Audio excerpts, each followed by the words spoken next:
তা আল্লাহ পাকের অলি হইতেও একটা সিস্টেম আছে। তা আল্লাহ পাকের অলি হইতে হইলে আল্লাহর অলিদের কাছে যাইতে হইবে না এই কাফের মুশরিকদের কাছে যাইতে হইবে? আল্লাহর অলিদের কাছে যাইতে হইবে। এই জন্য আল্লাহর অলি যারা আছে পৃথিবীর ভিতরে অনেক আল্লাহর অলি আছে। কারো কোনো ব্যক্তি সমাজের ভিতরে পরিচিত আছে, অনেক মানুষ আছে অপরিচিত মানুষ। আমাদের সাধারণ মানুষের মধ্যেও দেখবেন এই হুজুরে যে বয়ান করলো যে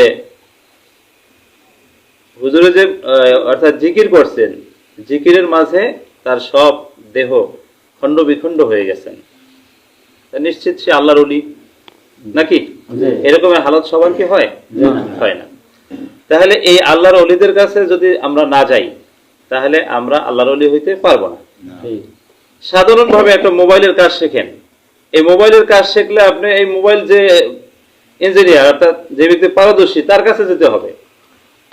আমরা টাচ মোবাইল চালাই অনেক সময়, এই টাচ মোবাইল একটু ডিস্টার্ব হইলে আমরা যে এক্সপার্টরা আছে তার কাছে যাই, যে একটু ভালো বোঝে তার কাছে যাই।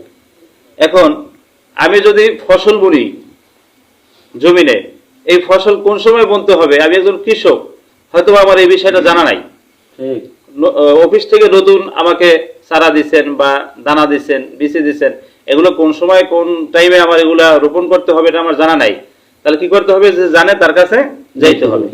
দেখেন পৃথিবীর সব কিছু আমরা বুঝি যে কার কাছে যাইতে হবে, কিন্তু আমার নিজের বেলায় আমার স্বার্থের জন্য, আমার কবরের শান্তির জন্য, আমার মুসলমানিত্ব টিকানোর জন্য যে একজন আল্লাহর ওলির কাছে যেতে হবে সেটা আমরা বুঝি না। কথা বুঝতে পারছি? এজন্য আপনার যাকে ভালো লাগে, যেমন চরমনায় পীর সাহেব হুজুরে তিনি বলতেন, আমি তার পিছনে নামাজ পড়ছি অনেক, কারণ চরমনায় মাদ্রাসায় যেহেতু লেখাপড়ার সুযোগ